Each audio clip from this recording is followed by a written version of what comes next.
Hello everyone, here's a very simple mango and plumeria arrangement I made for our dad in heaven.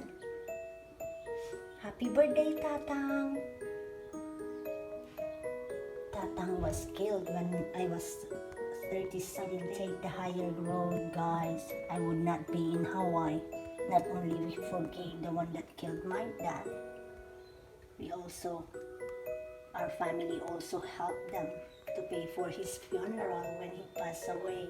Dad taught us to have unconditional love, to forgive, including the one that killed him. And thank you to all of you that subscribe. And if you like what I do, please click the subscribe button. Stay safe and healthy, everyone. Mwah.